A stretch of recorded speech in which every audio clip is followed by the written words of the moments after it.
Got gun, Hulk left slot, Dixie left, T left, Mercedes, wide chip, Ricky, Fever left, 75, Katie, Omaha, quick going.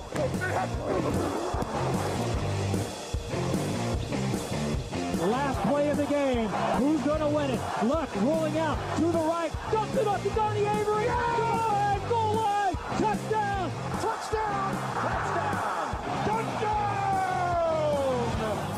Hello, bonjour et bienvenue à tous dans l'épisode numéro 230 du podcast Jean Actu Alamati. Très heureux de vous retrouver pour votre grand débrief du Super Bowl. Nous sommes mardi, 2 jours après le Big Game et l'équipe est au complet, dis donc. Alors là, c'est table serrée. Hein. Je sais qu'il y a... On est bien là sur voilà, le plan, je viens de voir. Il y a des revendications à ce niveau-là. Je sais que tout le monde est énervé, que j'ai toute la place et que vous soyez très serrés. Donc, à ma gauche immédiate, Raphaël Masmejean est là. Bonjour Raphaël. Salut à tous. À ma gauche, un tout petit peu plus loin, mais vraiment un tout petit peu, il y a Grégory Richard. Bonjour Grégory. Bonjour messieurs. Et Raoul Villeroy est ton bout de table. Hello. Bonjour Raoul.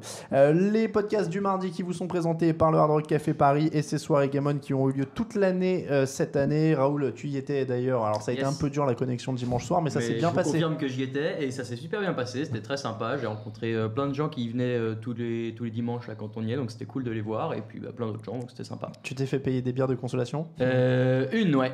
Une bière de Seulement consolation. une. Ouais, mais du coup, je me suis dit qu'il m'en fallait pas plus, sinon je me serais endormi après, ça aurait été pas bien. C'est vrai. Bon, le débrief du Super Bowl, les tops, les flops et vos questions, c'est tout le programme. Nous sommes en live évidemment sur Facebook Live, nous sommes en différé aussi sur YouTube, sur iTunes et sur SoundCloud si vous nous regardez. C'est parti pour le débrief, Camille.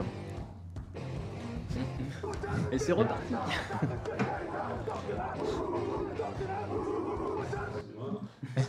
C'est à ton tour Raphaël. Ouais. On t'a pas prévenu, c'est Petit souci pour Camille avec le jingle, mais c'est pas grave, on est parti. Et on en profite avant d'attaquer ce débrief, parce que je vois qu'il est connecté, il y a Sébastien Polomeni qui est en ligne, et on le remercie pour les petits cookies qui sont sur la table, puisque c'est le responsable de notre rubrique Tailgate sur le site, et ils sont très très bons. Merci Sébastien, je sais que tu les avais envoyés pour le Super Bowl, mais on les a reçus que hier, donc voilà, on les a en plateau. Messieurs, on part pour le débrief. Patriots 33, Eagles 41, ils l'ont fait, personne ne pariait sur eux, ou presque, pourtant les Eagles sont champions NFL. Première chose qu'on retient, match offensif, mais alors très légèrement offensif. 538 yards pour les Eagles, 613 yards du côté du New England, 1151 yards au total. C'est le plus gros total pour l'histoire dans un match NFL. Total dans un seul match de toute l'histoire de la NFL. Pas seulement du Super Bowl, pas seulement des playoffs, mais de toute l'histoire de la NFL. 9 touchdowns, un seul sack, un seul punt, 50% sur troisième tentative pour les Patriots et 62% pour les Eagles à 10 sur 16. C'était la journée porte ouverte. Mauvaise défense ou très bonnes attaques ? Alors là, il va falloir répartir la parole entre les trois. Moi, je vais dire mauvaise défense. Surtout celle des Eagles qui m'a surpris. Je m'attendais à beaucoup plus de pression sur Brady. Je m'attendais à, je sais pas, des match-ups un peu plus équilibrés entre les receveurs et les corners de Philadelphie. Puis en fait, rien du tout. Moi, honnêtement, c'est le premier truc qui m'a surpris dans ce match-là, c'est vraiment la facilité avec laquelle ça avançait côté Patriots. C'est vrai que, alors on savait que les deux lignes offensives étaient quand même assez solides, côté New England et encore plus côté Philadelphie. Ils ont d'ailleurs été mis à l'honneur samedi lors des awards, remis par la NFL. Donc on découvrait pas forcément l'impact des lignes offensives qui ont quand même globalement bien annihilé les pass rush adverses. Après, c'est sûr que ce qui était quand même assez étonnant, c'est les boulevards qui étaient laissés au sein du backfield défensif. Alors Raoul le disait, c'est vrai. Alors, du côté de New England, on va peut-être y revenir tout à l'heure, il y avait peut-être quelques circonstances plus ou moins atténuantes, mais du côté de Philadelphie, où les corners sont quand même pas les premiers venus, c'est vrai que ça pouvait quand même étonner de voir des DB lâchés aussi facilement par les receveurs. Raphaël. Ouais, je vais aller dans le sens de mes collègues. Défensivement, c'était assez faible. Maintenant, il ne faut pas nier qu'on a eu aussi des bonnes attaques, des bons play calls. Enfin, je veux dire, un joueur comme Nelson Agholor, le receveur des Eagles, a fait un super match. On ne peut pas lui enlever ça non plus. Donc, on a eu quand même des bonnes attaques, mais elles ont été aidées dans leur tâche, dans les drives, par des largesses défensives assez importantes. Comme Grégory le mentionnait, j'ai revu le match, j'ai revu un à un les lancers de Brady. Sur 80% de ses lancers, ses receveurs sont quasiment tout seuls. Donc, Et à l'inverse, vas-y, ouais. Et encore, juste pour terminer, on s'arrête sur le jeu à la passe. Faut pas oublier que pendant un temps, le run-stop des Patriots était complètement englouti. Il y avait 7 yards par portée, je crois, à un moment donné, c'était surréaliste, quoi. Et alors moi, j'ai envie de te dire d'ailleurs qu'il y a un peu des deux, en tout cas du côté de la défense des Patriots, c'est-à-dire que Nick Foles soit avait des receveurs très ouverts et les manquait, soit très très serrés et les réussissait à un moment. Il y a un moment où il ne réussissait que les passes les plus difficiles.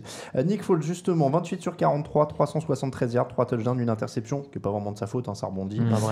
MVP du match, il a été au rendez-vous. C'était quand même un des grands facteurs X. Alors je vais laisser Raoul commencer parce que je dois faire un grand oui de la tête. Je fais un grand oui de la tête au moment du Nick Foles MVP, parce que c'est un pari que tout le monde connaît maintenant, mais c'est très inattendu et en même temps c'est mérité parce que certes il est bien aidé par Corey Clement au sol, par Nelson Agholor dans les airs, Corey Clement dans les airs aussi, par Zach Ertz, par toute sa ligne, par tous ses joueurs en attaque, mais c'est lui qui a provoqué beaucoup et il marque un touchdown à la réception comme un symbole, alors que juste avant Brady a raté à peu près le même jeu, il laisse échapper le ballon. Bon, moi je trouve que c'est celui qui s'est mis le plus en avant sur ce match. C'est l'action du match, cette réception de touchdown de Nick Foles, pas tout à fait juste avant la pause, c'est 1 minute avant la pause, grosso modo, sur une 4e-et-1 quand même. Moi je trouve que c'est l'autre 4e-et-1 qui est l'action du match, puisqu'à ce moment-là, 5 minutes de la tu fin. te dis que si les Patriots arrêtent le ballon à ce moment-là, ils ont une très bonne chance d'aller marquer derrière, et au contraire les Eagles continuent. Moi je trouve que c'est ça. D'autant que les Patriots mènent à la marque au moment de cette 4e. Ils mènent 33-32 à ce moment-là. Et ça se joue vraiment à très peu de choses. Il est quasiment sur la ligne. Il tombe avec le ballon sur la ligne. Je pense pas que ce soit l'action du match parce qu'il y a symboliquement, c'est peut-être le play call du Super Bowl. C'est un des play calls les plus couillus des dernières années au Super Bowl. Après, pour moi, l'action du match reste la seule action défensive qui a été faite par la ligne des Eagles, qui fait ce strip sack pour retirer le ballon à Brady et qui marque un premier tournant, puisque derrière les Eagles passent un field goal qui leur permet de se mettre pas à l'abri, mais en tout cas au lieu d'être à portée de tir, ils se mettent au moins en forme de... Au pire une prolongation. Au pire une prolongation, ce qui soulage, quoi. Et juste pour répondre quand même à ta question, mine de rien, ce qui était important, et on en parlait ce week-end, c'était également d'enfin réussir à gagner un certain momentum contre les Pats. On sait que c'était aussi leur grande force, c'est de réussir à récupérer petit à petit, d'avoir la main mise petit à petit sur la rencontre. Et c'est clair que là, ils prennent ce touchdown peu de temps avant la mi-temps, 2 minutes, 1 minute 30 peut-être. Sur le touchdown, j'ai un doute d'ailleurs sur celui qui l'inscrit, c'est James White, je crois, qui a du écart. D'accord, tu parles de celui juste avant la mi-temps. Juste avant la mi-temps. Et c'est sûr Mm. qu'ils se retrouvent bloqués face au poteau. On se dit, bon, un field goal, ça va suffire. Et non, justement, ils ont été capables de mettre ce petit coup de massue juste avant la mi-temps sur un trick play en plus, à la limite de la formation illégale, mais en tout cas, c'est passé. Et du coup, ça a permis en tout cas de les faire rentrer au vestiaire avec un peu plus de confiance encore. On peut dire un mot sur l'histoire de la formation illégale, vu qu'on l'a vu beaucoup revenir. Il faut avoir 7 joueurs alignés sur la ligne de scrimmage au moment de mettre le ballon en jeu. Ça n'était pas tout à fait le cas pour les Eagles, au sens où Alshon Jeffrey est reculé grosso modo d'un yard par rapport à la ligne de scrimmage. Mais au moment de se mettre en position, il fait un signe à l'arbitre pour lui demander si c'est OK. L'arbitre lui dit que c'est OK, donc il continue comme ça. Surtout qu'il faut préciser que la ligne de scrimmage n'est pas explicitement définie dans les règles de la NFL. C'est écrit qu'il y a une part d'appréciation de l'arbitre. Sinon, il faudrait à chaque fois mesurer au nanomètre près si les mecs sont tous sur la même ligne. Donc il y a une part d'appréciation. Là, l'arbitre lui dit que c'est OK. Oui, c'est l'arbitre le référent finalement. Il n'y a pas pas vraiment de débat, quoi. Mais c'est vrai qu'on se serait presque cru dans un espèce de film. Enfin, moi, ça m'a rappelé typiquement la dernière scène. Je sais que tu adores ce film en plus. Mi-temps au mi-tard, où il y a cette espèce de feinte. Avec le quarterback qui fait son audible et où le snap est lancé sur le running back. C'est vrai que ça faisait très film de football américain, un petit peu dramatique. Alors, franchement, je m'en rappelle pas. J'ai vu ce écoute, film. Ma mémoire a préféré l'oublier. Mais dans celui avec Adam Sandler ? Oui. Ah oui, non, bah tu vois encore. Non, je l'ai vu. On risque pas de le revoir. Tu regardes juste les 5 dernières minutes. Non, je ne m'y risquerai pas à nouveau. Donc, en tout cas, avant de revenir sur l'action défensive, quand même, on parlait de Nick Foles. On parlait de Nick Foles et on parlait du play calling. On parlait du play calling un peu agressif. C'est donc la 4e tentative donc de Nick Foles, la 4e-et-1, est quand même un esprit assez offensif qui a fait la différence quand même de Doug Peterson. Ouais, qui a fait la différence. Doug Peterson, depuis qu'il est à Philadelphie, ça fait 2-3 ans. Il a ce play call agressif, il est connu, les fans le savent, il tente beaucoup de 4e, ils n'hésitent pas. Et il a eu raison de ne pas changer une fois au Super Bowl. Pourquoi changer ce qui a marché jusque-là ? Il y est allé. Et c'est peut-être cette esprit agressif en plus que n'avaient pas eu les Jaguars par exemple en playoff face aux Patriots. Et voilà, c'est cet esprit-là qui a fait la différence sur ce match-là. Ça aurait pu ne pas le faire, mais en tout cas ça a marché. Et pour moi, c'est clairement un des facteurs décisifs pour la victoire des Eagles sur ce match. Il y a peut-être un juste milieu entre les Jaguars qui laissent tourner 1 minute avant la mi-temps et tenter 2 4e et 1, surtout la deuxième, encore une fois, que moi m'a fait vraiment, enfin pas peur, mais je me suis dit c'est fou quoi. En saison régulière, mais ça se elle est tentait. obligatoire honnêtement. À 5 minutes, s'ils l'attendent pas là, vu comment leur défense, ce qu'elle prenait, est-ce que tu récupérais la balle derrière alors que tu es déjà mené au score? Moi, je pense qu'il fallait y aller. Oui, sachant que les Pats récupèrent le ballon en début de deuxième mi-temps. Ouais. Ce qui n'était pas du tout la même configuration qu'avec Jacksonville. Donc, il y a Oui, vraiment eu encore plus sauf que lui il parlait de la 4e en fin à de 5 match. minutes de la fin, pardon, 5 minutes de la ouais. fin, celle de Zach Ertz. Alors, cette action défensive, il en fallait une. Ça a été un fumble de Tom Brady provoqué par Brandon Graham. Il fallait une action décisive pour décider un match pareil. Il en fallait une. J'ai envie de résumer d'ailleurs à ça parce qu'il n'y en a pas eu beaucoup d'autres, malheureusement. Après, il n'y a pas grand chose à reprocher sur cette action. Brady est surpris par la pression qui arrive. Peut-être parce qu'il n'y en a pas eu beaucoup pendant le reste du match. C'est quand même très étonnant parce que Brandon Graham, c'est pas le plus massif des linemen défensifs de Philadelphie, mais il a vraiment réussi à bull rusher quasiment deux linemen de New England pour réussir à placer la main sur le ballon, le bout du doigt sur le ballon, et ça a suffi. C'est à l'image clairement de la saison de Philadelphie. Ça aussi, on en parlait. C'est vrai qu'il y a toujours eu quelques fins de match un petit peu étriquées, et il y a l'exemple notamment du shutout chez les Rams notamment, où là encore c'est une orgie de points où Philadelphie mène pendant une bonne partie de la rencontre. La défense n'est pas forcément dans un bon jour, mais arrive quand même à faire la différence sur l'un des derniers jeux avec un touchdown au bout du compte. Il y avait ce match également contre Oakland, avec également un touchdown défensif à la clé en fin de match. Il y a toujours, mine de rien, même dans des jours où ça ne va pas, une capacité à faire des jeux. Et enfin, moi, en tout cas, à titre personnel, c'est vrai que je l'ai senti pendant tout le match. Je me suis dit, ils vont peut-être prendre l'eau, mais peut-être que sur la dernière série, ça va passer. Alors, peut-être qu'ils ont eu énormément de réussite aussi, mais là, en l'occurrence, c'est à l'image de la saison. C'est la défense qui va chercher le match, et c'est pas totalement illogique. Alors, il fallait qu'une défense réussisse un gros stop jeu. à un moment, Les Patriots, eux, ne l'ont pas fait. On va enfin arriver sur la polémique, évidemment. Est-ce que Malcolm Butler aurait aidé, en tout cas, à ce que ce soit un peu moins compliqué pour cette défense des Patriots? C'est le débat qui fait rage depuis la fin de ce match.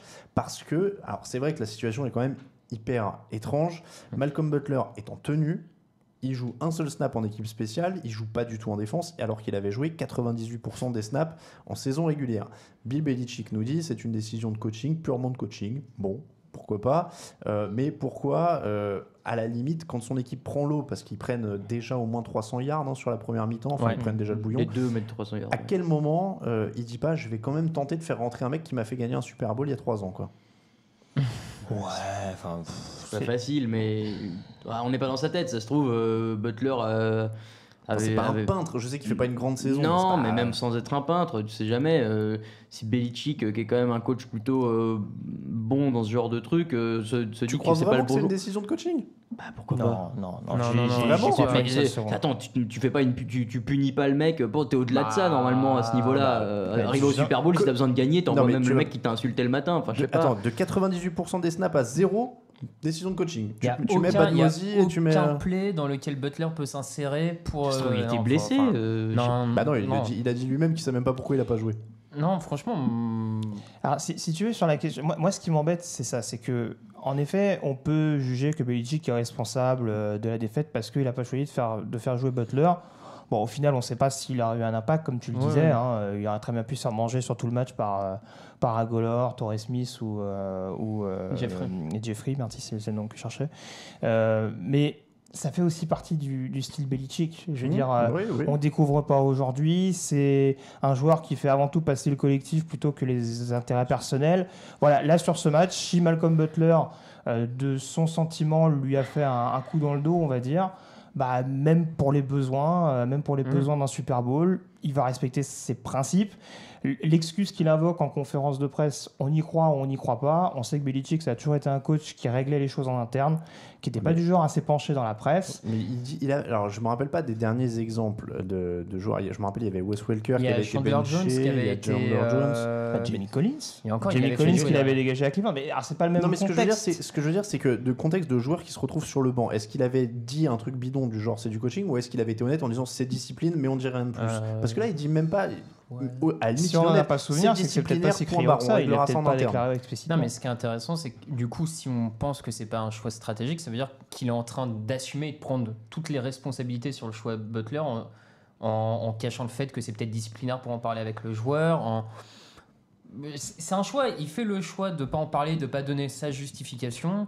Et ben il va jusqu'au bout de ce choix-là. Même sans justification, il dit c'est disciplinaire, on règle en interne, point barre. Bon, voilà. Mais parce que là, on voit clairement qu'il se fout de la tronche de tout le monde. Personne ne croit une seconde que c'est un choix purement sportif. Après, faut pas oublier. Alors, ce qui est un peu particulier, c'est qu'il n'y a aucune fuite qui a été entendue juste avant le match. C'est que vraiment, je pense, si sanction il y a eu, elle arrivait très très tardivement. Bien sûr. Il y a une histoire de couvre-feu. Est-ce qu'il n'y a pas eu un comportement un petit peu anti-professionnel, on dirait, de Butler la veille du match, et que du coup Belichick, en attendant de savoir les sanctions à prendre en interne, préfère ne rien balancer en conférence de presse. Là où à mon avis il se trouve quand même Belichick, alors je dis pas du tout que ça joue sur le match ou quoi que ce soit, c'est des grands garçons, ils savent jouer au foot, mais donc WEEI, la radio de Boston, qui est relativement proche quand même des Patriots. Les dernières nouvelles chez eux aujourd'hui, c'est Eric Rowe, c'est au dernier moment qu'il va jouer. Devin McCourty, lui, dit qu'il était au courant le samedi soir, et apparemment les capitaines ont été prévenus le samedi soir. Oui, encore heureux que McCourty soit au courant un petit peu avant quand même. Ouais, mais alors dans ce cas-là, pourquoi le mec qui va le remplacer n'est pas au courant? Enfin, ça c'est quand même bizarre aussi. Et deux, le vestiaire aurait été quand même un tout petit peu tendu à cause de ça, parce que justement, il y aurait des mecs qui auraient râlé parce que Butler jouait pas, etc. Et alors, mon autre question, c'est que si McCourty est au courant le samedi, si c'est une sanction, pourquoi le mec est actif? Pourquoi il est en tenue dans ce cas-là? S'il y a un blessé. Ouais. Peut-être qu'il y a un blessé, t'as pas un blessé, en cas d'extrême urgence, t'as un blessé, il te manque un joueur. J'ai des principes, mais pas jusqu'au bout. Quoi. Ouais, non, mais tu peux pas te retrouver à faire jouer un defensive tackle cornerback parce que t'as plus de cornerback. Autant faire jouer un safety corner. Il a déjà fait jouer Julian Edelman, cornerback, et trop loin. Ouais, non, mais c'était pour s'amuser. Alors, par contre, si on revient donc encore une fois sur l'importance de l'absence de Butler, ce qui est quand même assez symptomatique, et je crois que ça a été relayé par Sport Illustrated, un coach assistant de Philadelphie qui a déclaré après le match que justement ça avait quand même eu son importance, parce que en se rendant compte que Butler n'était pas titulaire, et surtout en voyant qu'Eric Rowe, qu'ils connaissent puisqu'il a été drafté par les Eagles il n'y a pas si longtemps que ça, donc ils arrivaient quand même à exploiter, à analyser, on dira, les forces et les faiblesses. Ça leur a permis de changer assez rapidement, d'adapter en tout cas leur plan de jeu, et sur la première, ou en tout cas les deux premières séries, Eric Rowe est quasiment visé systématiquement, et c'est sûr que forcément ça a donné le là, et ça a peut-être mis en confiance également Nick Foles et ses coéquipiers. Et d'ailleurs on parlait de coaching, pour sortir des polémiques, le coaching, c'est Philadelphie qui a eu l'avantage, et ça aussi ça a joué. On a beaucoup parlé des ajustements des Patriots après la mi-temps qui ont souvent fait la différence. Là ça a été, on donne le ballon à Gronkowski, l'ajustement grosso modo, ça a bien marché, hein. Ils ont joué en deuxième mi-temps, voilà, ça a été leur ajustement à la pause, mais ils n'ont pas ajusté en défense et ils n'ont pas éteint Philadelphie derrière. Non. Après, aucune des deux équipes n'a bien ajusté en défense dans ce match-là. Au final, Jim Schwartz a quand même été globalement dominé par Josh McDaniels. Il y a ce dernier drive où, d'accord, la défense fait ce qu'il faut, mais globalement, là aussi, il prend la pression, il est sous l'eau. Même si, moi, j'avais des doutes. Je pensais que Jenkins devait être mis sur Gronkowski. Ils ont fait le choix de le mettre sur James White, et plutôt à juste titre, vu que James White n'a que 2 réceptions sur ce Super Bowl, alors que l'an dernier, il en sort 12 face aux Falcons. McLeod, c'est quand même assez burné, pour parler de manière un peu triviale, mais oui, il fallait oser le mettre sur... Mais pour en avoir discuté avec quelques fans des Eagles, là où eux se posaient la question, c'est qu'ils sont partis du principe que Gronkowski était difficilement inarrêtable. Est-ce qu'il valait pas mieux arrêter James White et laisser Gronkowski le laisser un peu de côté? Et c'est le choix qu'ils ont eu l'air d'avoir fait, et à la fin c'est ce qui paye, parce que les running backs des Patriots sont en sortie de backfield, donc quasiment pas posé problème, et c'était une des clés, on en avait parlé, les coureurs quand ils sortent du backfield, là il n'y a pas eu de problème, donc Et puis si tu me permets juste, Alain, pour terminer juste sur Butler, juste signaler, on se rend compte des difficultés des Patriots de par l'absence de Butler, aussi parce que la défense globalement était très faible du côté de New England, et je pense que les fans des Pats des premiers s'en rendent compte. C'est vrai que ces dernières années c'était un petit peu gommé, notamment par le gros rôle qu'avait un joueur comme Hightower au centre de cette défense. Là, voilà, c'est d'autant plus criant parce que des playmakers, ils en ont plus tant que ça et va très, très sérieusement falloir travailler là-dessus. Les équipes spéciales aussi, pour en dire un mot quand même, ça a été un peu défaillant des deux côtés. Il y a un extra point et une conversion à 2 points manquée pour Philadelphie, et il y a un extra point et un field goal manqué pour New England. Bon, ça arrive, mais c'est vrai que ça s'est multiplié dans ce match. Ça a été assez étrange. Bon, c'est pas l'anecdote. Le coup du coup de pied raté avec le holder qui tient pas bien le ballon, c'est quand même, à ce niveau-là, c'est quand même dommage. Ça arrive. Hein. Ouais, mais je sais pas. Demande à Tony Romo en premier tour des playoffs à Seattle. Bon, À la rigueur. je reviens un petit peu sur le scénario du match. Vous me dites s'il y a un truc qui vous choque. Je suis sûr qu'on n'oublie rien. Philadelphie commence bien mais se contente d'un field goal. New England répond avec un field goal. Alshon Jeffrey marque sur une passe de 34 yards. Superbe réception. Superbe passe aussi de Nick Foles. Super début de match des Eagles dans l'ensemble. Le Garrett Blount et J.J. notamment qui font le boulot. Nick Foles qui termine là-dessus. On est pas mal. Field goal des Pats. Seul punt du match pour les Eagles derrière. Puis échec des Patriots sur 4e et 5. C'était à peu près le moment défensif de ce match. Tout a été concentré avec notamment la réception ratée de Tom Brady. Alors pour la petite anecdote, quand même, tout le monde s'est foutu de lui, mais en carrière, il a été ciblé 2 fois. Il avait 2 réceptions pour 59 yards. Ouais, puis Donc, honnêtement, je trouve ça un petit peu sévère. Elle est pas très bien donnée. Un peu haute. Exactement. C'est aussi la différence. Trey Burton qui fait la passe pour Nick Foles, un ancien quarterback, ce qui n'est pas forcément le cas de Danny Amendola. Et voilà, on n'est pas exactement aussi. Voilà, je pense que la passe de Burton est peut-être un peu plus courte de par la distance. Amendola fait une passe un peu plus en cloche. C'est pas exactement la même chose non plus. Après, est-ce que, j'ai entendu ça chez nos confrères, je crois que c'est de Rand de NFL, qui se demandait est-ce que Tom Brady n'est pas le joueur le moins athlétique de tout l'effectif des Patriots? Quand il se met à courir là pour éviter Probablement. le plaquage, je sais plus qui, c'est vers la fin du match, à un moment il commence à vouloir sortir du terrain pour arrêter le chrono et il traîne sa carcasse en courant vers le bord de la touche, il se fait rattraper en 1 seconde. C'est le but, t'essayes de surprendre l'adversaire, t'essayes de jouer sur bah ce là, qu'il attend le moins. Là, ouais, c'est sûr que forcément Brady, Non, il espérait pas cet endroit-là. On avait eu une émission où on plaisantait sur les règles qu'on voulait instaurer. Je disais qu'il faudrait laisser les joueurs âgés jouer et qu'il y a un peu un retourneur de punt de 70 ans, ça pourrait être drôle. On n'a qu'à tester avec Brady en fait. Ah oui, on ils a sont peu obligés près de jouer à vie. Oui, c'est ça. Le Garrett Blount donc derrière avec un gros touchdown de 21 yards, 15-3 Philly à ce moment-là. Le Garrett Blount qui fait un beau match quand même. Il y a eu des belles courses. Il était dans la puissance, il était pas mal. Les Pats ne marquent qu'un field goal. Là, ça commence à sentir mauvais pour eux. Ils sont menés 15-3, 15-6, pardon. Nick Foles est intercepté alors qu'on pensait qu'il y avait le chaos au bout et finalement, pas au bout, mais en tout cas que ça pouvait créer un écart. Les Pats reviennent grâce à un touchdown de 26 yards de James White. Philly répond et donc là, c'est le touchdown de Foles, 22-12 à la pause. Après la mi-temps. D'ailleurs, juste sur le touchdown au sol de James White, qui a été, à mon sens, l'aspect le plus décevant côté Eagles, c'est quand même cette défense contre la course qui avait été toute la saison remarquable et qui, là, sur ce match, a quand même des jolis plaquages. C'est Corey Graham et Jalen Mills, je crois, qui se le complètement. Ça a été une question récurrente, mais on peut s'arrêter là-dessus. D'ailleurs, on nous a dit oui, c'est un très beau Super Bowl, etc. C'est vrai qu'on n'a pas donné nos avis personnels pour l'instant. Je suis pas sûr de. C'était un beau Super Bowl, c'était sympa à suivre, mais c'est vrai que des fois c'était quand même un peu rageant de voir des erreurs défensives assez terribles, que ce soit en couverture ou sur des plaquages, quoi. Je suis d'accord, ouais. Surtout le jeu au sol, en fait, le run-stop, mais des deux côtés. Après, les coureurs étaient sûrement très motivés et encore plus durs à plaquer, mais quand même, tu as certaines courses, que ce soit pour les Eagles ou les Patriots, où tu as 2 défenseurs qui ratent un plaquage, où les mecs ils agrippent un peu mais ils se font repousser. Il y a un stiff arm à un moment, qu'est-ce qui met un raffut énorme, un coureur des Eagles qui met un raffut monumental je crois que c'est Blount sur le touchdown qu'il va mettre. Mais vraiment, genre le défenseur il s'est pris la main dans le visage, il s'est arrêté, il tombait, rien, voilà, même pas touché. Donc à la pause, les Patriots ont perdu Brandon Cooks quand même entre temps avec une commotion. Ça a joué quand même aussi, forcément. Ça T'as pas parlé de son I Believe I Can Fly au passage? Alors il y a eu 2 séquences, il y a eu 2 séquences Brandon Cooks en première mi-temps. Il y a celle où il essaye de voler.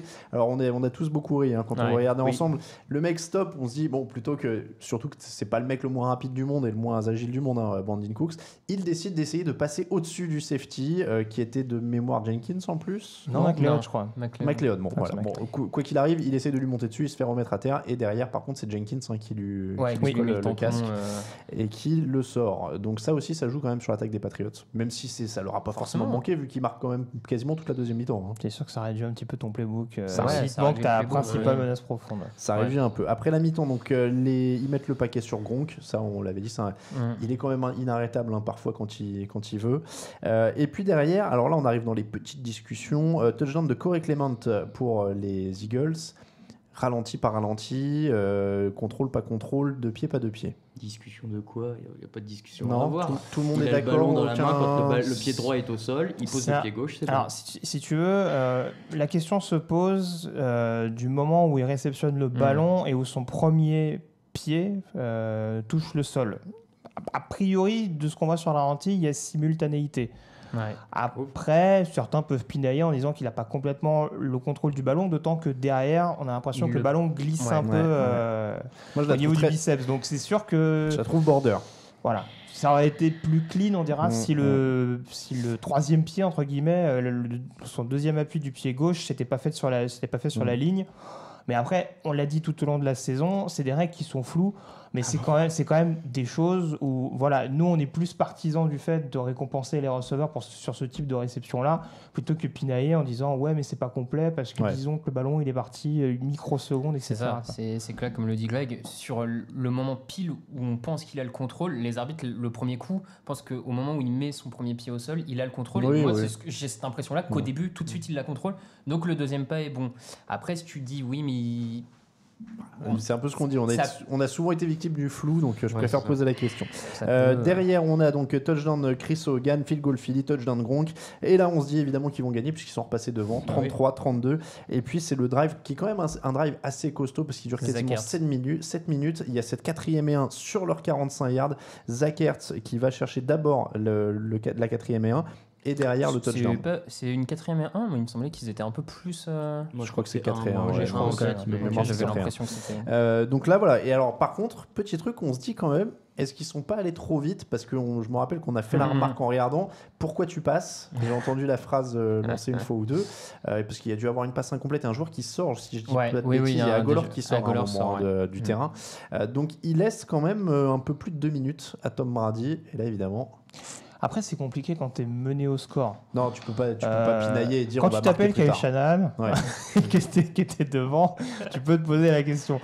Quand tu es à 33-32, que tu sais pas trop comment ça va se passer, que tu peux perdre le ballon à n'importe quel moment, tu as peut-être aussi dans l'idée de te dire on va peut-être pas trop calculer non plus. Ça n'a pas réussi au précédent quand on affrontait New England. Ouais. Donc, ça me fait penser, je sais pas si vous vous rappelez, le deuxième Super Bowl des Giants contre les Patriots, où Ahmad Bradshaw Il se met en et arrière. hésite à tomber devant la end zone ou à rentrer dedans. Les Giants sont derrière au score. Finalement, il rentre dans la end zone. Tout le monde dit ah mais c'est une erreur. Il aurait dû laisser tourner le chrono et field goal derrière.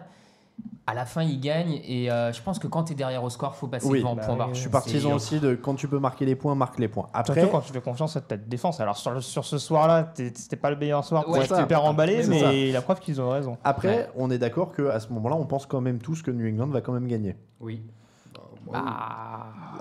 Oui, si, on est d'accord que. Je pense on que- n'est pas serein. On est d'accord que tant qu'il n'y a pas eu le coup de sifflet final, personne ne pensait que New England allait perdre ce match. Ah oui, bah ça de toute façon. Tu oui, parles ça- à quel score t'as Oui, vu bah, l'affichage Ah bah tout le temps, jusqu'à la dernière seconde, jusqu'à la Ah Hail Mary. oui, mais que tu te dises qu'ils vont Oh, non. rester. Parce que jusqu'au donc bout, il y a le fumble derrière, ils prennent le field goal et ils ont 8 points de retard. Et si vous vous rappelez, il a une 4e et 10 qui convertit. Ouais, mais ça. Et derrière, ils avancent encore, ils se Enfin, retrouvent bon, à mi-terrain. il y a une petite jurisprudence qui date de 12 mois maintenant, donc oui, forcément, Voilà. on a du mal à Et les alors, enterrer. cette Hail Mary, est-ce qu'il y a une interférence sur Chris Hogan qui se fait dégager du chemin? Est-ce qu'il faut siffler là-dessus ou non. pas? Je suis content que tu abordes le sujet des interférences parce que honnêtement, moi, c'est un truc que j'ai trouvé pendant le match. J'ai trouvé l'arbitrage très laxiste, mais des deux côtés en fait. Je trouvais qu'il y avait beaucoup de contacts qui pendant la saison, je trouvais étaient sifflés. Il y a eu des holdings, mais il y a des actions où tu vois les mecs se faire pousser au sol quand ils vont chercher le quarterback. Je trouve qu'il y a eu beaucoup de contacts entre les receveurs et les cornerbacks. Et j'ai l'impression que la NFL avait passé le message de bon, comme on n'est jamais trop sûr et qu'on se fait toujours taper dessus, on laisse jouer et voilà. Et c'est pour ça que moi ça me choque pas ce dernier play où il se fait dégager. De toute façon sur les Hail Mary on sait que c'est un peu plus laxiste.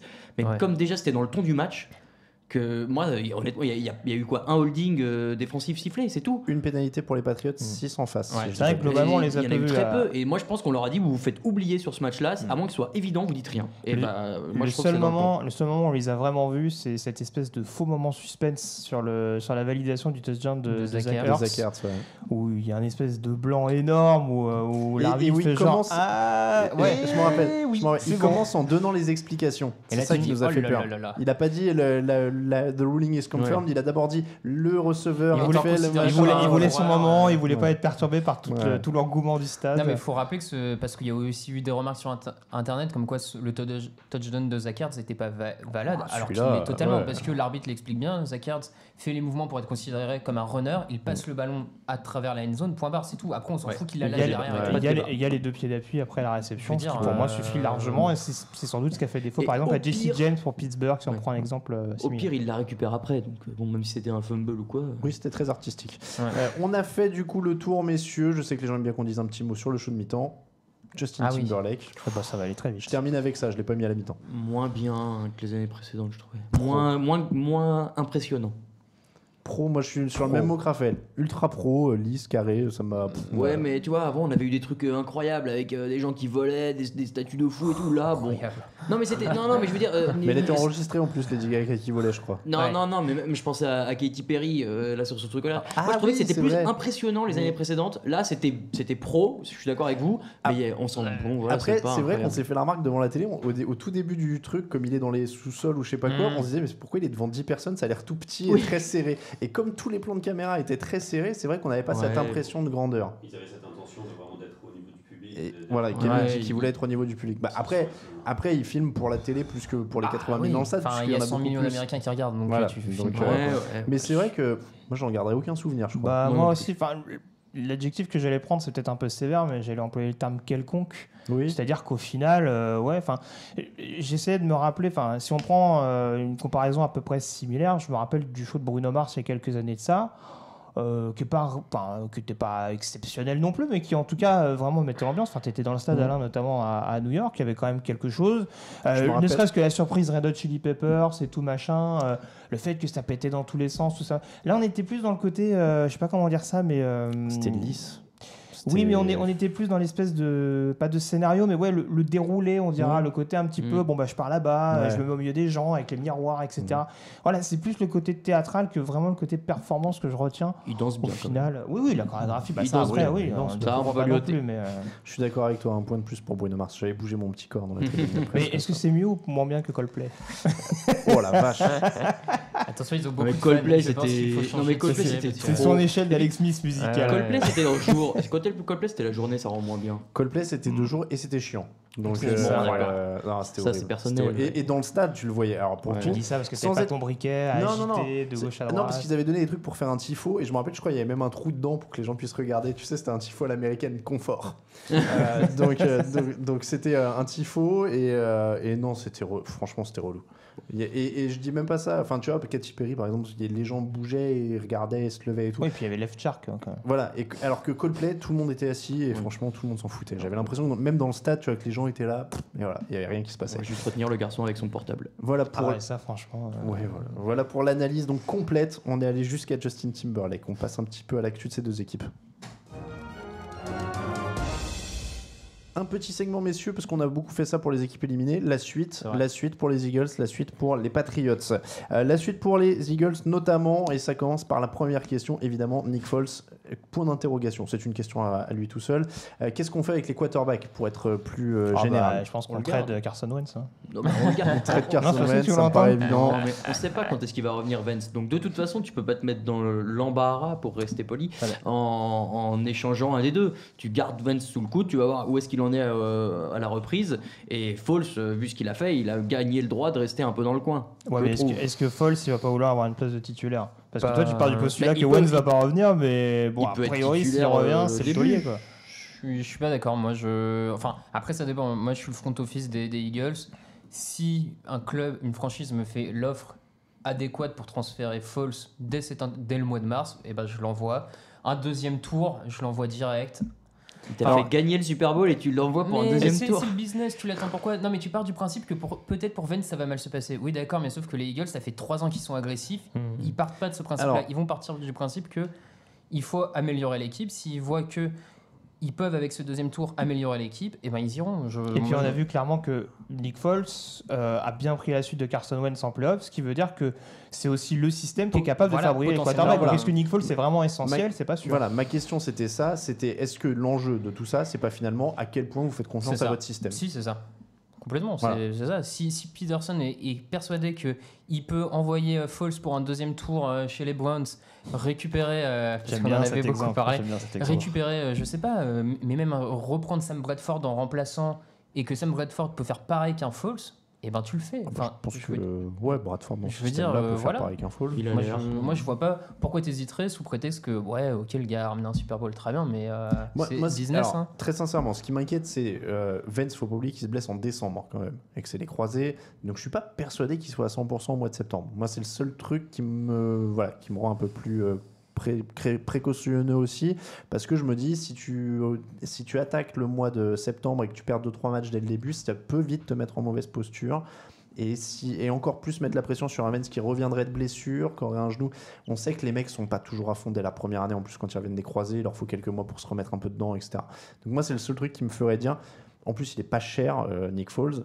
Donc, Il passe à 7 millions l'année prochaine. ouais, mais avec le salaire de Vance, ça fait 15 millions au total, et c'est moins que la plupart Oui, des mais c'est quarterbacks. du cap en moins pour éventuellement Ouais, mais solidifier encore plus son équipe qui déjà c'est correct. Franchement, 15 millions pour avoir 2 quarterbacks titulaires, moi je voilà. Surtout quand tu vois ce tarif qu'ils font. actuel, Ouais mais encore une fois c'est pas le problème tu vois, de c'est l'argent. le système quoi c'est Mais voilà, non mais après, encore une fois, je suis assez d'accord avec toi. Si les mecs ont suffisamment confiance dans leur système et qu'ils se disent, on peut récupérer, j'en sais rien, même un Bridgewater d'occasion, voilà, une seconde main de Bridgewater avec les réparations faites et la courroie et tout ça, pourquoi pas, si ça passe. Mais il faut avoir confiance dans le système. C'est vraiment la grosse question. Et c'est vrai que tu faisais la remarque. Évidemment, les quarterbacks coûtent pas cher en eux-mêmes, mais c'est vrai que c'est l'équipe qui a le moins de place dans le salary cap. Ils seront même en négatif à l'heure actuelle. Donc il va falloir faire de la place.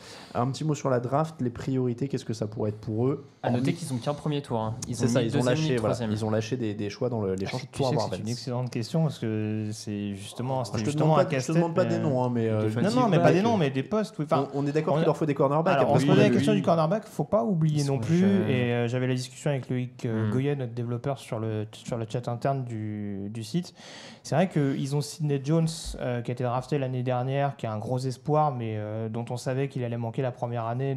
Donc ça peut éventuellement, en tout cas, faire l'affaire dans le futur s'il revient suffisamment bien. Rasul Douglas également, qui a été drafté l'année dernière, qui a fait un bon début de saison, mais qui s'est blessé par la suite. Donc voilà, il peut éventuellement avoir le personnel pour renforcer ce backfield défensif-là.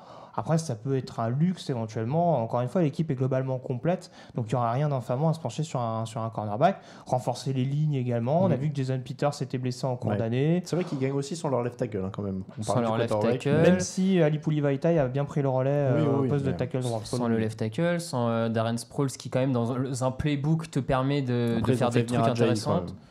Oui, C'est mais pas le même, mais. c'est pas le même, mais ça participe. Ils ont perdu X, leur linebacker, leur middle linebacker qui était titulaire, qui a été excellent l'an dernier.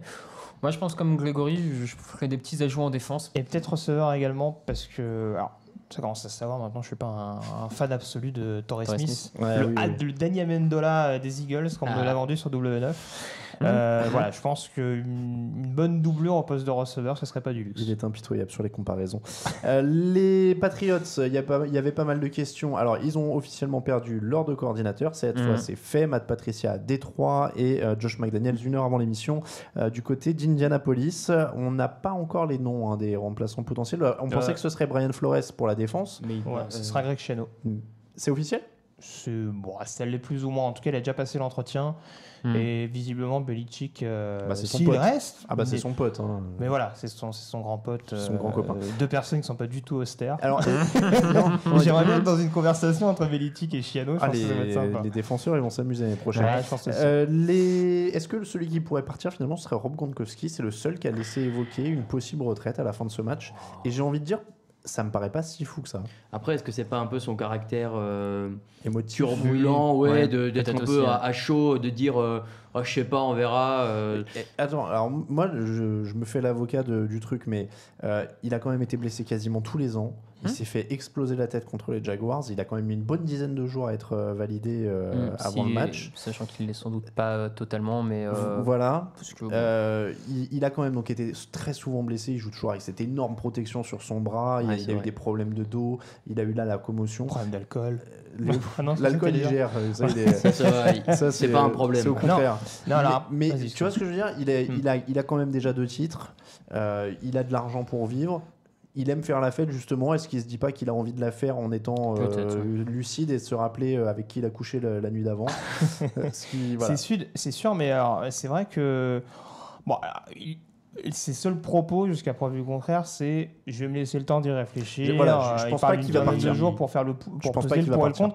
Après, c'est vrai, ce qui est un petit peu étrange dans sa déclaration, c'est que ça fait donc suite à une question qu'on lui pose. Et il répond quand même par « Je ne sais pas comment vous faites pour savoir ça, mais il est vrai que... Ouais. » Donc, voilà, il y a quand même une réflexion qui a l'air assez poussée, mine de rien. Et comme tu le disais, voilà, ça fait suite quand même à une commotion. Je ne sais pas si c'est sa première en carrière, j'en suis pas sûr. Mais en tout cas, il y a eu beaucoup de blessures à côté de ça. On sait que la question des commotions, ça commence à prendre un peu plus d'ampleur aux États-Unis. Voilà, faut pas se rappeler des nombreux joueurs qui ont pris leur retraite de manière anticipée. Les Niners en savent quelque chose avec Patrick Willis et Chris Borland notamment ces dernières années. Donc, ce serait pas totalement étonnant, comme tu le dis. Il partirait au sommet parce que c'est le meilleur tight end aujourd'hui en NFL. Il a 28 ans. Voilà, et après, ce serait forcément un coup dur pour New England. Il a mis de l'argent de côté, comme tu l'as dit, parce qu'on sait qu'il est très peu dépensier au final. Alors, il ne vit que sur ses contrats de sponsoring depuis le début de sa carrière. Il n'a toujours pas touché à l'argent de ses salaires NFL. Non, c'est possible. Donc ça pourrait être. Il se reconvertit facilement en consultant. Les télés adoreraient la voir. Franchement, ouais, s'il y en a bien qui n'aura pas de problème à trouver du boulot en télé, ce serait lui. Il se l'arracherait et les pubs, etc. Oh, si. Ils le font bien. Pour les pubs, oui, pour le boulot consultant. Un peu trop le fait sur le bord du terrain, ils aimeraient bien. Franchement, c'est que des mecs hyper lisses, aux commentaires en tout cas. Non, voilà, pas commentaires, mais une fois par semaine en plateau pour un game day morning ou un truc comme ça. Qu'est-ce qui est sur le plateau de Good Morning Football? Oui, d'accord, l'ancien des Lions. Ils ont tellement d'émissions maintenant. Ils ont tellement d'émissions qui lui trouveraient une place quelque part. Je pense en commentaire. Non, pas en commentaire. Non, mais tu vois, dans une de leurs multiples émissions, que ce soit celle du matin, tous ceux qui partent pour harcèlement sexuel, il y a de la place. En plus, là, ESPN, il y a des postes qui se sont libérés. Qu'est-ce que je voulais vous dire? La sienne aussi, du coup. Donc, Belichick et Brady seront encore là l'an prochain, a priori. Belichick a dit que c'était ridicule de penser à ça. Brady, lui, il n'y a aucune raison qu'il arrive, visiblement. Il est à fond. Il a lancé pour 500 yards quand même. Donc c'est plutôt pas mal. Malcolm Butler, beaucoup moins, visiblement. Ça paraît compliqué. Et on va terminer. Allez, rapidement, messieurs, quel secteur on renforce chez les Patriots? Le front seven? La défense, j'ai envie de dire, en règle générale. Defensive end, ils ont eu beaucoup de problèmes. C'est aussi pour ça qu'ils ont fait revenir James Harrison. Linebacker, c'était un petit peu léger, encore plus après la blessure d'Hightower. Et forcément, cornerback, du coup, si Butler est amené à partir, là, on a vu que si c'est Rick Rowe, le remplaçant de luxe, le luxe fait quand même un peu peine à voir. Et on passe au top et au flop, s'il te plaît, Camille. Les tops et les flops, messieurs. Allez, dans l'ordre, Raoul, on fait toute la table. Mon top, c'est une histoire que j'ai vu passer sur Gisèle Bündchen, qui est donc la femme de Tom Brady. Bon, on ne sait jamais. Tom Brady est le mari de Gisèle Bündchen. J'avais surtout dire l'inverse. Voilà, c'est pour ça que je préfère rappeler les choses de notre point de vue. Qui a été très bon esprit après la rencontre, qui a été félicité un peu tous les joueurs des Eagles, qui a mis des commentaires positifs sur les réseaux sociaux, qui a dit à ses enfants qu'il fallait partager les Super Bowls et que papa avait déjà gagné 5 fois, donc maintenant il faut le laisser aux autres. Visiblement, elle fait ça à la place de son mari, c'est bien. Oui, je vais y venir plus tard. Voilà, mais moi en tout cas, j'ai trouvé ça très honorable de sa part et bravo. Non, moi ce qui est drôle, c'est que j'ai lu l'article qui relatait ça et qui revenait sur sa déclaration contre les Giants où il disait que son mari ne pouvait pas lancer et recevoir les ballons en même temps. Et donc ils évoquaient le fait qu'il peut le lancer, mais du coup maintenant on sait qu'il ne peut pas les recevoir. C'est vrai aussi. Bon, en tout cas, elle a évolué, elle est devenue meilleure joueuse. Greg, alors je vais tricher un peu, mais mon top c'est Raphaël Masmejean.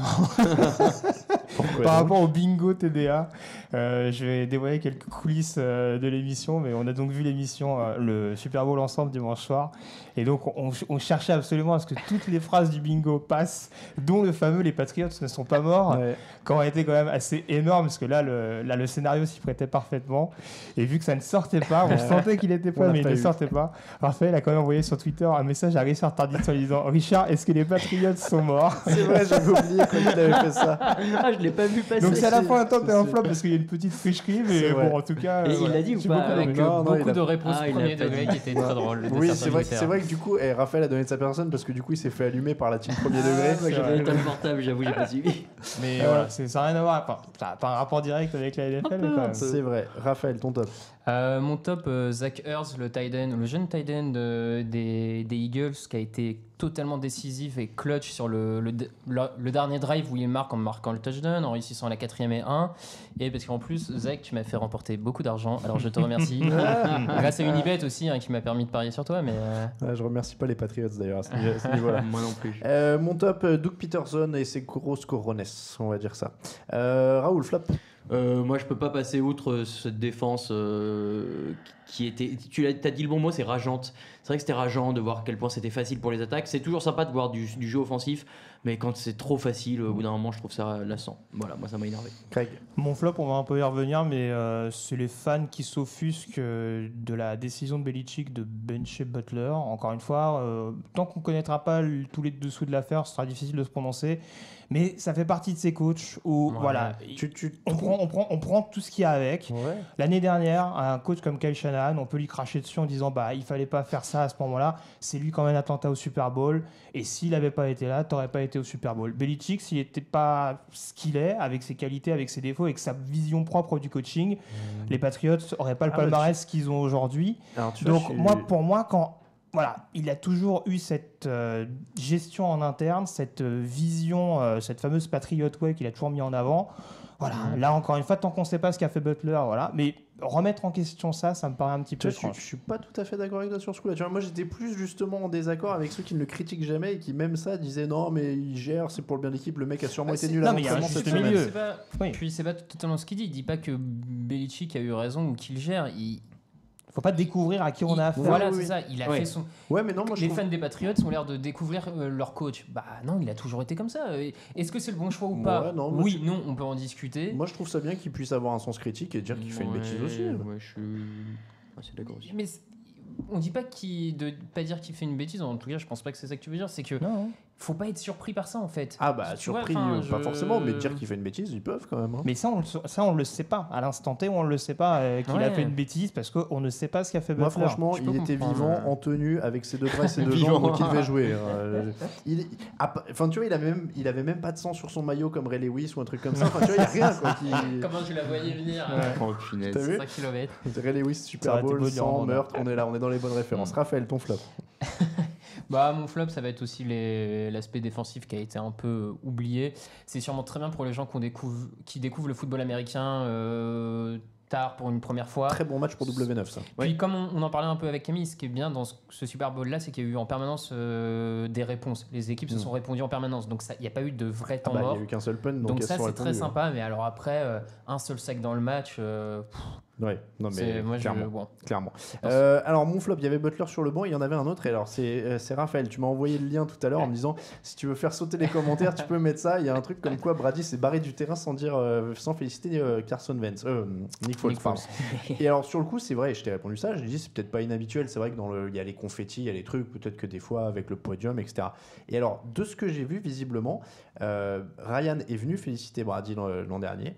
Cam Newton et Peyton Manning, il y a eu poignée de main. Celui où les Patriots battent les Seahawks, il y a poignée de main, Russell Wilson a trouvé. Et en fait, on ne trouve pas de photos que des Super Bowls où Brady gagne. Apparemment, donc avec Eli Manning, il n'y a jamais eu pas de poignée de main avec Eli Manning et il n'y a pas de poignée de main là hier avec Nick Foles. Donc apparemment, il se barre à chaque fois en courant comme un malpropre. Ce qui en plus, on ne peut pas argumenter en disant mais il n'y a peut-être pas de photographe à ce moment-là parce qu'au Super Bowl. Ah ouais, non, c'est pas ce qui manque. On a vu des photographes. C'est pas possible qu'il manque une poignée de main de Brady à quelqu'un. Donc c'est que visiblement Brady ne salue pas quand il perd. La caméra, on l'a bien vu partir assez tôt. Oui, on voit partir vite. Visiblement. Après, peut-être qu'il envoie un message qu'il appelle les mecs derrière, peut-être. Je crois, en tout cas. Oui, mais c'est important de partager les poignées de main. Oui, c'est ça. Non, mais je suis c'est ce qu'a dû lui dire Gisèle après. En tout cas, Nick Foles aurait confirmé lui-même, en plus, dans sa conférence de presse de MVP, qu'il n'a pas eu de nouvelles de Brady après le match, etc. Donc, si ça se confirme, honnêtement, j'ai pas vérifié et checké qu'il n'y a aucune photo avec Manning. Voilà, c'est un truc que j'ai vu passer sur Twitter. Donc, avec précaution.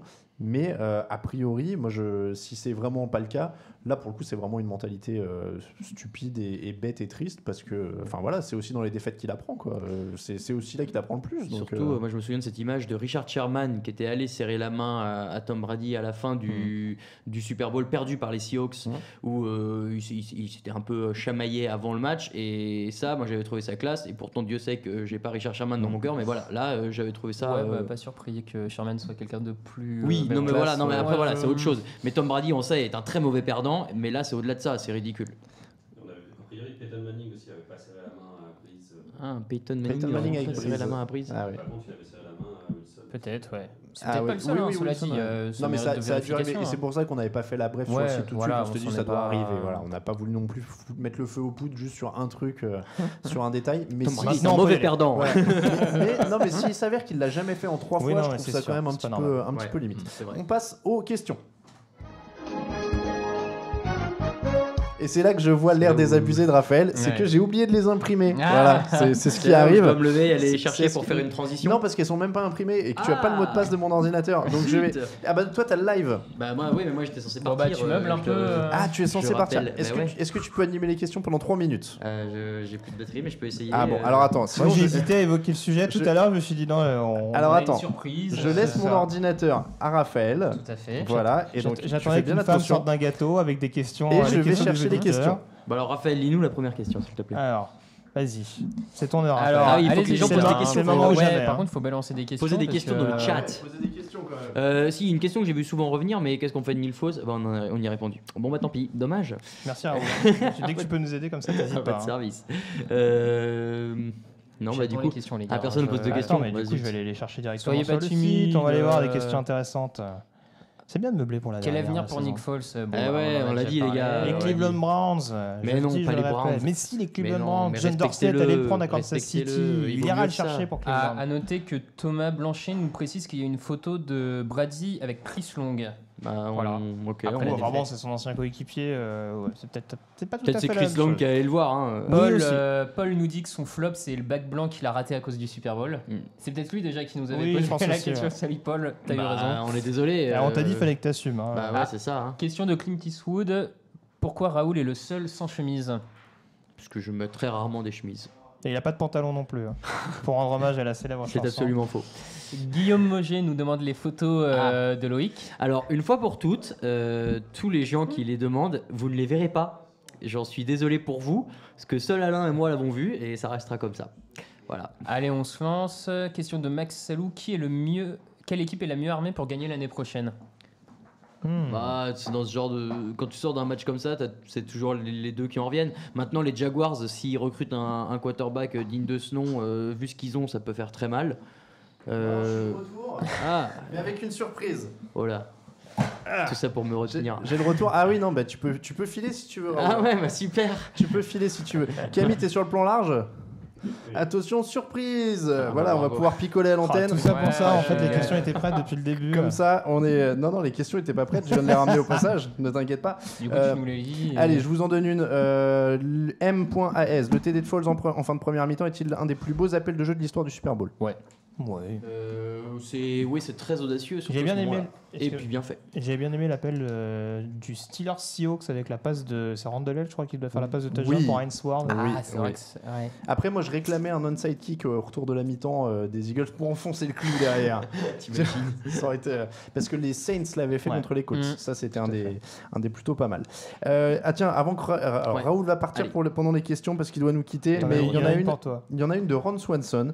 Hello la team, petite question pour Alain Mattei. Allez-vous enfin reconnaître que le quarterback n'est pas plus la position ultime d'une équipe de football parce que votre théorie n'est plus viable car Brady n'a pas soulevé le trophée comme vous l'avez prédit? Dédicace à Raoul qui a voulu commencer une équipe de football par la défense et non par un quarterback. Love TDA. Merci. Eh bien, je tiens à dire à Ron Swanson que je ne vais absolument pas reconnaître que le poste de quarterback n'est plus la position ultime. D'abord parce que Foles a joué comme un MVP et comme un franchise donc, player. Du coup, dans ton équipe, tu aurais pris Nick Foles.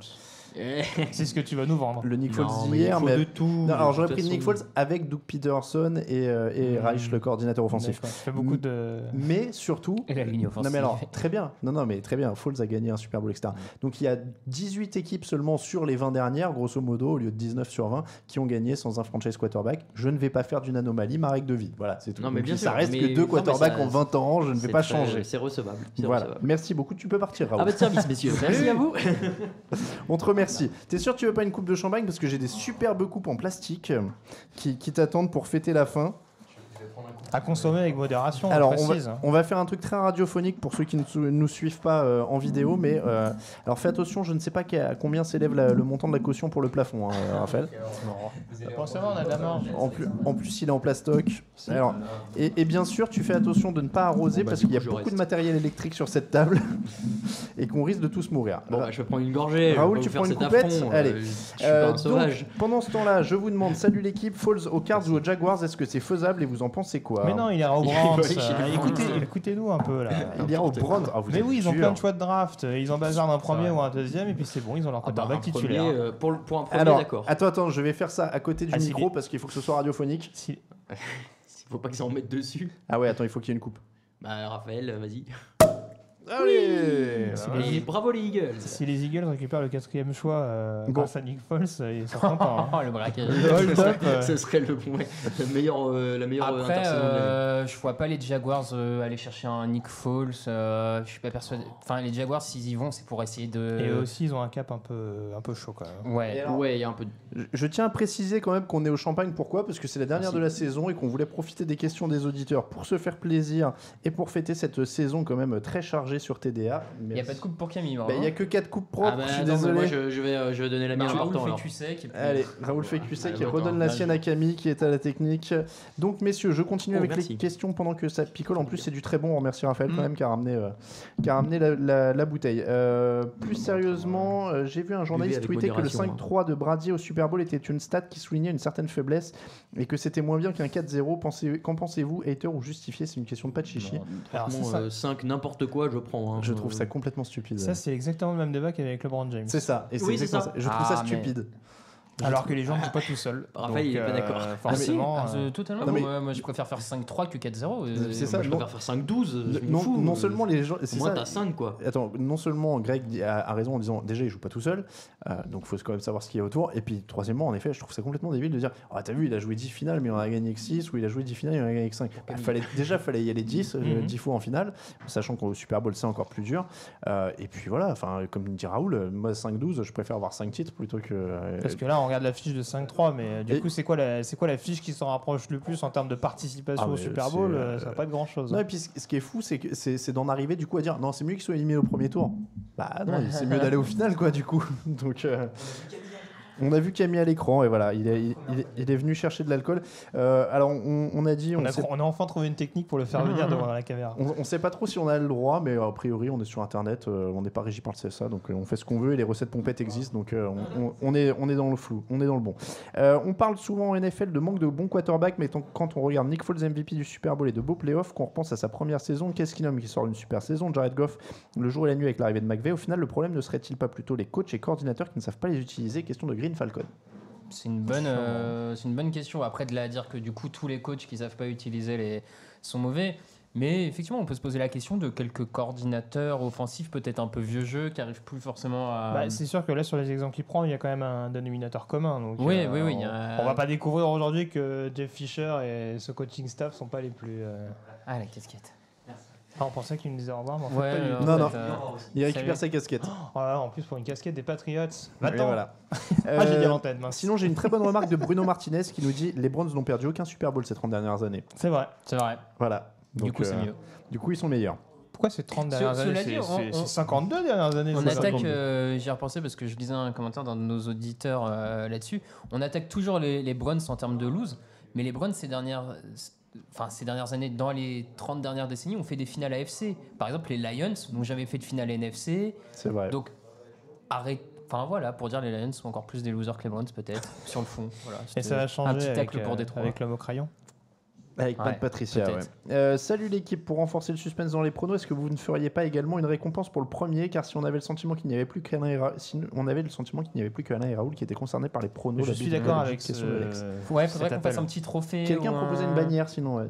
Ouais, un petit trophée, c'est comme. Ouais. D'ailleurs, Raoul, il est encore dans l'open space, hein, on vous le dit. Il s'est barré pourquoi? Parce qu'il y a les résultats des pronos qui arrivent.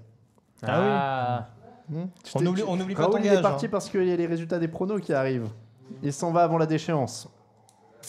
Donc ça c'était Alex, je les prends un peu dans l'ordre au hasard. Alors le mec revient, donc Raoul dernier, non, pour rappel. C'est n'importe quoi cette émission, le mec revient avec sa veste, sa casquette.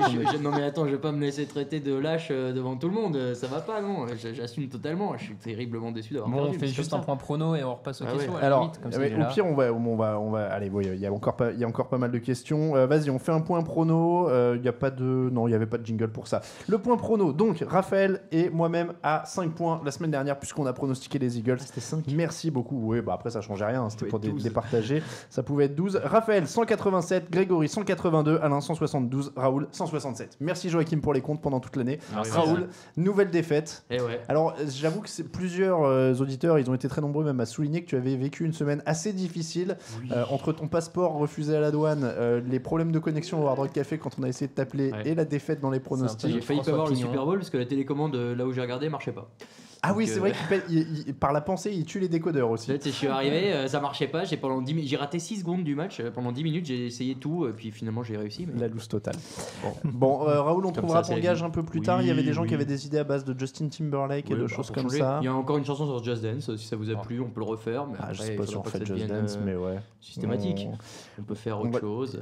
Sinon, ils avaient proposé quoi? Non, donc on rappelle que Loïc Goyen, notre développeur, est effectivement sorti nu dans les rues de Mantes pour fêter la victoire. Alors après, il faut dire que... Il a passé la nuit au poste. Non. Et alors, il y en a plusieurs qui ont demandé non, il va pas. Non, il ne va pas mettre de vidéos ou de photos en ligne parce qu'il est pudique et que bon voilà, il a pas qu'on respecte la vie privée des gens. Mais il l'a vraiment fait et il nous a envoyé des photos qui le prouvent à l'équipe. Donc on l'a vu et il l'a vraiment fait. Voilà, donc on peut le dire. Et n'empêche, Loïc, ça partait de très loin parce que c'était mi-décembre qu'il avait dit. Le jour où Carson Wentz se blesse. Voilà, et il avait dit si Nick Foles est MVP, je suis à poil dans les rues de Nantes. Voilà. Donc honnêtement, je pense que s'il avait pu mettre $1 là-dessus à Vegas à l'époque, il aurait pris du pognon. Merci beaucoup, Raoul. Merci messieurs, encore une fois, bonne journée, bonne soirée, à bientôt. Merci, cette émission c'est Nawak. Bravo Raphaël. Est-ce que Jimmy Garoppolo aurait capté la passe de Damien Amendola? Demande Johnny Bigwood. Jimmy Bigwood, pardon. C'est pas beau ce mauvais esprit quand même. Est-ce qu'il est un peu plus grand, Jimmy? Non, il est un peu plus petit, je crois, que Brady en taille, officiellement. Ouais, je suis pas sûr. Mais un poil plus athlétique quand même. Disons qu'il aurait été un mètre plus loin et il l'aurait capté plus bas. Doug Peterson n'était-il pas le Peterson, je suis désolé, des fois on a l'impression que je dis T, n'était-il pas le coach de l'année, demande Randy. Si, forcément.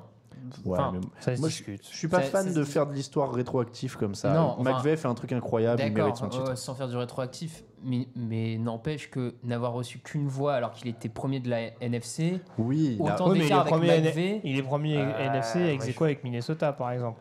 Donc tu peux dire que Zimmer peut aussi avoir des voix. Oui, mais c'est ce que je pense. Moi, je comprends pas la surdomination de McVay dans ce vote.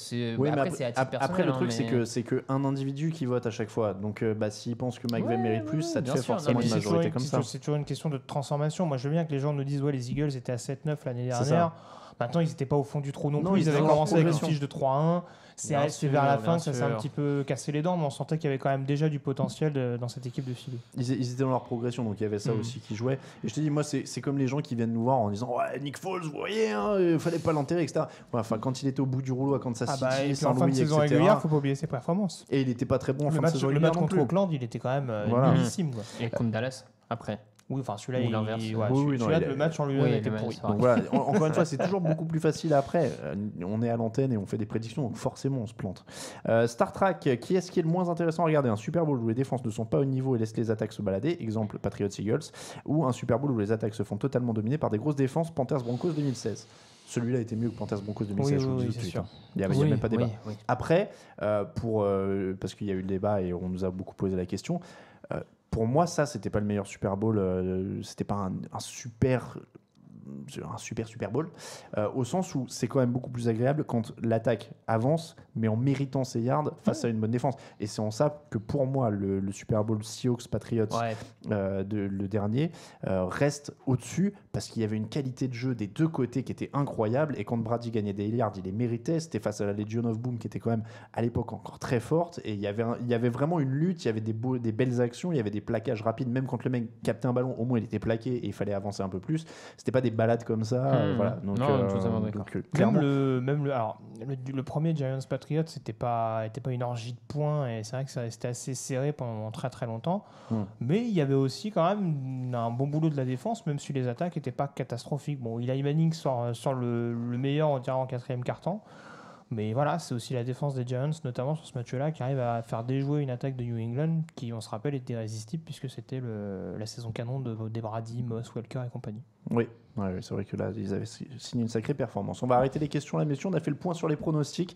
C'est donc comme ça que se termine l'épisode 230 du podcast de Jeune Actu. Merci de nous avoir suivis pendant toute cette saison, puisque oui, du coup, c'était la dernière de l'année. On a terminé. Ça a été une année dense, puisqu'on a quand même eu quasiment 3 émissions par semaine, mardi, jeudi, fauteuil. Donc on a quand même 1000 paquets. On vous remercie de nous avoir suivis. L'intersaison, évidemment, il y aura des choses. On n'a pas encore défini le programme, mais on va vous proposer des choses. Grégory a un énorme planning fiche draft et préparation de la draft qui arrive. Je vais faire mon petit teasing pour la nouvelle chronique qui sera en ligne a priori demain, si ça n'a pas changé. Vas-y, moi je prends une gorgée. Donc la chronique est sobrement appelée les All-Star Team. Donc le principe est simple, replonger un petit peu dans l'histoire des franchises NFL en proposant pour chaque franchise actuelle, on va dire le roster des 53 meilleurs joueurs ayant porté le maillot de l'équipe, avec quelques petites anecdotes ici et là, le coach qui a marqué l'histoire, la période dorée. Voilà, différentes petites anecdotes qu'on retrouvera de manière hebdomadaire, qui ira donc de cette semaine à la dernière semaine de pré-saison, voire la veille de la semaine du match d'ouverture de la saison prochaine. Ça va être du lourd encore. Merci en tout cas Grégory pour tout ça. Merci de nous avoir suivis. On vous l'a dit, pour la pré-saison, l'intersaison, pardon, on va vous tenir au courant. On vous rappelle une dernière fois que le podcast du mardi, c'est le Hard Rock Café qui nous a sponsorisé. C'était la 3e année déjà que le Hard Rock Café nous aide.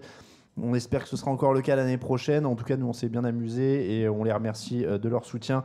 On vous remercie aussi si vous nous soutenez sur Tipeee. Tom H, ancien 23, et Falls Eagles Falls se sont ajoutés à cette liste cette semaine. On les remercie évidemment beaucoup. On va dire un petit mot quand même juste pour la suite. Vous l'avez vu, on est passé en vidéo cette année. On a fait le fauteuil en plus. On ne sait pas encore quelle forme ça va prendre l'année prochaine. On est transparent, je suis transparent avec les auditeurs, avec vous, comme je le suis avec l'équipe. On va faire le bilan de tout ça à la fin de l'année. On va voir où ça en est au niveau des comptes, parce que vous l'avez vu, il y a un bureau, mais c'est aussi un loyer qui va avec. Il faut qu'on voit si c'est rentable quand même pour nous. À l'heure actuelle, c'est le Tipeee qui gère ça, mais il faut qu'on voit aussi si on peut en tirer un peu plus, évidemment, pour pouvoir éventuellement se payer un salaire un jour. Donc voilà, on va faire le point sur tout ça. On va voir si on reste en vidéo ou pas. Aujourd'hui, on préfère rien vous annoncer de sûr. Vous aurez les annonces au fur et à mesure sur le site, mais voilà, on préfère être totalement honnête. Maintenant, il va être le moment pour nous de faire les comptes, et on va faire tout ça très tranquillement, et on vous tiendra au courant. Évidemment, il y aura une couverture de la free agency et de la draft, ne vous inquiétez pas, et il y aura un podcast l'année prochaine. On va voir tout ça. Encore une fois, c'est surtout sur la forme qu'il faut qu'on voit quelle forme ça va prendre. On vous remercie, donc merci beaucoup Raphaël, merci Grégory pour cette belle saison aussi. Merci Camille qui est à la technique, le petit coucou. Bah oui, on lui a enlevé son micro parce qu'il fallait en mettre un de plus sur la table, donc on a été obligé de lui prendre son micro. Mais Camille, merci beaucoup pour tout le boulot, et on sait que ça n'a pas été ça n'a pas été facile pour Camille tous les jours cette année, parce qu'il y avait le passage à la vidéo, parce qu'il était à la réalisation, en plus d'être au son, en plus d'être à plein de choses. C'est notre homme à tout faire et on le remercie énormément, parce qu'il n'y aurait pas tout ça sans lui en tout cas. Donc on vous remercie beaucoup. On vous remercie si vous nous avez suivis sur les Facebook Live. Ça a pris son rythme aussi petit à petit au fil de l'année. Vous avez été très nombreux, notamment sur l'avant-match, c'était de la folie. Donc on vous remercie beaucoup. Les lots vont arriver. N'oubliez pas que vous pouvez jouer sur notre compte Twitter, là, le maillot de Carson Wentz qui est devant nous, là, devant Grégory. Il est à gagner. C'est un 2XL. Il vous fera une belle robe de chambre si vous êtes pas très épais, mais sinon voilà. Sinon n'hésitez pas. On l'a qu'en 2XL, mais on vous l'envoie. Donc c'est à gagner sur le site. Voilà, on vous remercie en tout cas de nous suivre sur @tdactu sur Twitter, @Rafael_TDA, @RaoulVDG, il est parti, @YellowRadiosa, @Camille Sarabène, @Alain Mattei. On vous rappelle que toute l'actu c'est sur tdactu.com. On vous remercie beaucoup. On va lancer le générique de Kickban, qu'on remercie encore d'ailleurs aussi pour ça, et on vous dit à très très bientôt. On vous tient au courant, tdactu.com, pour savoir quand on revient. Ciao ciao. Ciao.